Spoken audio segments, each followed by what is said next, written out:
binabati natin lahat ng Bacorenyo bilang isang tagumpay na naman ito para sa atin bilang Bacorenyo dahil nanalo po ang lungsod ng Bacoor sa Seal of Good and Local Governance. Ito ang pinakamalaking o pinakamataas na award na mabibigay ng DILG sa isang bayan o lungsod o lalawigan. At nakatanggap po ito ay ang lungsod ng Bacoor. Congratulations, City Government of Bacoor, sa pangunguna ni Ate Lani Mercado Revilla, ang ating City Mayor, and of course, ni Congressman Strike Revilla. Nakikita natin dito na talaga dahil sa pagkakaisa, nakakamit natin ang tagumpay. At naniniwala tayo na Bacoor is in good hands with both of you. Congratulations and more power. Anyway, siyempre, congratulations sa City of Bacoor. Ito yung pinaghirapan natin, mga nagtaang panahon.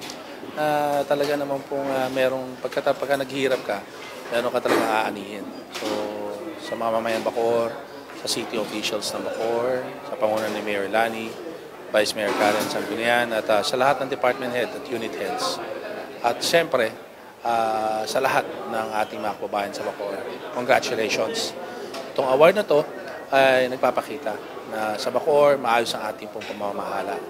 Kaya sana patuloy po ninyong suportahan ang ating pong pamahalaan na lagi nandito. Dahil sa Bacoor, at home ka pa rin dito.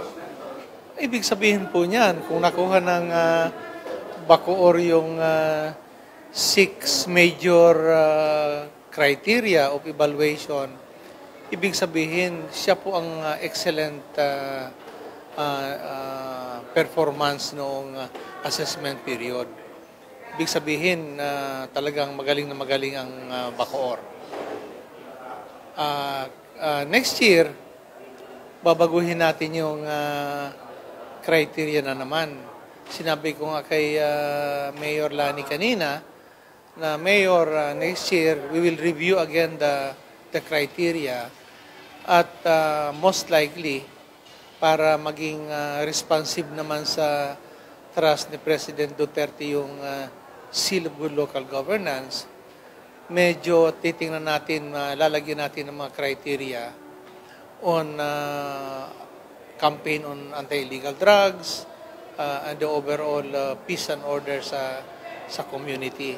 So yan ang aasahan ng ating mga local governments na sa next assessment period, mayroon na tayong mga criteria na susukatin ang kakayahan o ginawa ng local governments doon sa kampanya ng ating Pangulong Duterte, yung anti-illegal drugs at criminality.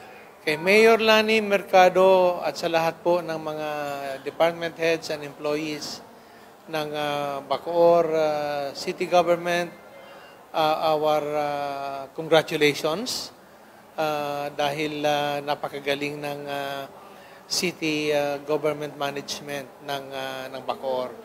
At sana next year, tatrabahuin ni na Mayor Lani at ang buong